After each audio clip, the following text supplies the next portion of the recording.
Arrest అక్రమం అంటూ జగన్ వేసిన పిటిషన్ విచారణను హైకోర్టు రేపటికి వాయిదా వేసింది. దీనిపై మరిన్ని వివరాలు మా ప్రతినిధి శర్మ అందిస్తారు. శర్మ, జగన్ పిటిషన్ పై హైకోర్టులో ఎలాంటి వాదనలు జరిగాయి? కోర్టు ఏం చెప్పింది?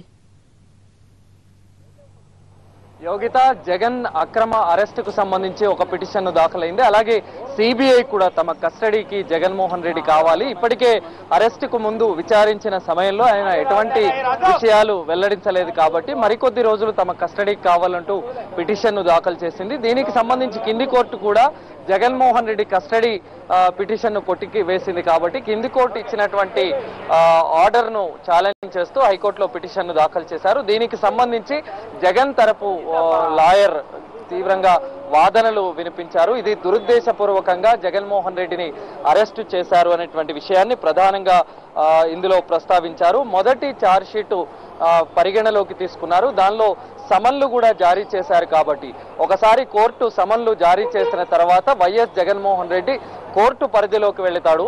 ఈ సమయంలో సిబిఐ కోర్టు ఒకవేళ ఆయనను అరెస్టు చేయాలని భావిస్తే కోర్టు అనుమతి తీసుకోవాలి. కానీ కోర్టు అనుమతి లేకుండా కేవలం 41A నోటీసును జారీ చేసి వైఎస్ జగన్మోహన్ రెడ్డిని అరెస్టు చేసింది. ఇది సిఆర్పిసి నిబంధనలకు పూర్తిగా విరుద్ధం అనేటువంటి వాదనలను ప్రధానంగా వివరించారు. మరోవైపు ఏదైతే జగన్మోహన్ రెడ్డి సాక్షులను బెదిరిస్తాడు, సాక్ష్యాలను తారుమారు చేస్తాడనేటువంటి ప్రధానమైన కారణం చూపి అరెస్టు చేసింది. కానీ ఆయన ఇప్పటి వరకు కూడా 9 నెలలుగా కేసు దర్యాప్తు జరుపుతున్నప్పటికీ కూడా ఇప్పటి వరకు ఆయన ఏ సాక్షులను బెదిరించడం కానీ ఈ కేసును తారుమారు చేసినటువంటి దాఖలాలు ఇంతవరకు చూపించలేదు. భవిష్యత్తులో వైఎస్ జగన్మోహన్ రెడ్డి ఇటువంటి సంఘటనలకు పాల్పడతాడేమోనన్న నెపంతోనే ఈ గ్రౌండ్స్ ను పెట్టి ఆయనను అరెస్టు చేసింది. ఇది పూర్తిగా అప్రజాస్వామికం అనేటువంటి విషయాన్ని చెప్పారు. మరోవైపు ఉప ఎన్నికలు ఉన్నాయి కాబట్టి ఉప ఎన్నికల్లో వైఎస్ జగన్మోహన్ రెడ్డిని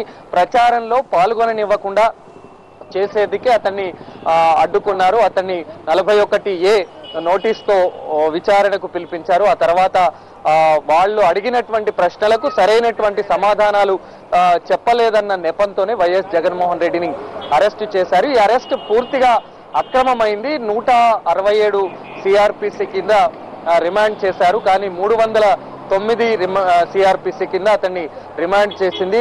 మొదటి ఛార్జ్షీట్ ను కాగ్నిజెన్స్ తీసుకున్న తర్వాతే దాంట్లోనే రిమాండ్ చేసింది. ఈ అరెస్ట్ కూడా పూర్తిగా అక్రమం అనేటువంటి విషయాన్ని ప్రధానంగా చెప్పారు. ఈ నేపథ్యంలో కస్టడీకి సంబంధించి కూడా వీళ్ళు జగన్ తరపు లాయర్లు వాదనలు వినిపించారు. ఇప్పటికే కింది court Jaganmohan Reddy custody petition ను కొట్టివేసింది. ఆయన 3 రోజుల విచారణలో అన్ని విషయాలు వెల్లడించారు. కానీ వాళ్లకు సంబంధించిన సిబిఐకు రావాల్సినటువంటి సమాధానాలను మాత్రం చెప్పలేదనేటువంటి కారణాన్ని వాళ్ళు చూపారు. మొత్తంగా ఈ వాదనలు జగన్ తరపు లాయర్ల వాదనలు 2 పిటిషన్లకు సంబంధించి గంట పాటు ముగిశాయి. దీనికి సంబంధించి రేపు మళ్ళీ 10:30 గంటలకు సిబిఐ తరపు లాయర్లు వాదించబోతున్నారు.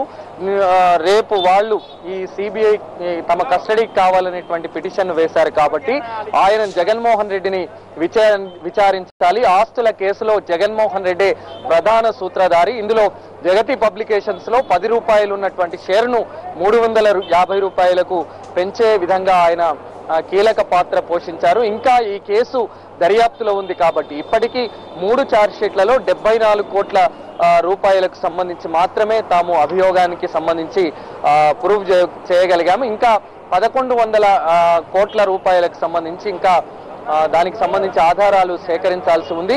ఈ నేపథ్యంలోనే వైఎస్ జగన్మోహన్ రెడ్డిని మరికొద్ది రోజుల పాటు తమ కస్టడీకి తీసుకొని విచారిస్తే ఇంకా అనేక విషయాలు వెల్లడవుతాయనేటువంటి విషయాన్ని కూడా రేపు వాళ్ళు చెప్పేటువంటి అవకాశం ఉంది. ఈ వాదనల తర్వాత రేపు హైకోర్టు ఏ విధంగా తీర్పిస్తున్నాయి అనేది మనం వేచి చూడాలి. మరోవైపు సిబిఐ కోర్టులో వైఎస్ జగన్మోహన్ రెడ్డికి సంబంధించి కూడా బెయిల్ పిటిషన్ కి సంబంధించి వాళ్ళ వాద ప్రతివాదనలు పూర్తయ్యాయి కాబట్టి రేపు ఆయన బెయిల్ కు సంబంధించి రేపే తీర్పు అక్కడ వెల్లడయ్యేటువంటి అవకాశం ఉంది. రేపు ఇటు హైకోర్టులోను అటు సిబిఐ కోర్టులోను వచ్చేటువంటి తీర్పుల నేపథ్యంలో తీవ్ర ఉత్కంఠ నెలకొందిగా మనం చెప్పుకోవచ్చు. ఎందుకంటే ఇక్కడ ఆయన అరెస్టుకు సంబంధించి ఒకవైపు జగన్ తరపు లాయర్లు వాదించారు. రేపు కస్టడీకి సంబంధించి సిబిఐ వాదించబోతోంది కాబట్టి ఇప్పటికే కింది కోర్టు జగన్మోహన్ రెడ్డి కస్టడీకి సంబంధించి పిటిషన్ను కొట్టివేసింది కాబట్టి హైకోర్టు ఏ విధంగా స్పందిస్తుంది అనేటువంటిది, హైకోర్టు తీర్పు ఏ విధంగా ఉంటుంది అనేటువంటిది మనం వేచి చూడాల్సి ఉంటుంది. అక్కడ సిబిఐ కోర్టులో బెయిల్ పిటిషన్ కి సంబంధించి తీర్పు ఏ విధంగా ఉంటుంది, అక్కడ ఒకవైపు బెయిల్ ను కోరుతూనే మరోవైపు ఇంటరిం మధ్యంతర బెయిల్ ను కూడా అక్కడ జగన్ తరపు లాయర్ కోరారు కాబట్టి ఎన్నికల ప్రచారం ఉంది. ఎన్నికల ప్రచారంలో జగన్మోహన్ రెడ్డి పాల్గొనే విధంగా 10 రోజుల పాటు అనుమతించాలి.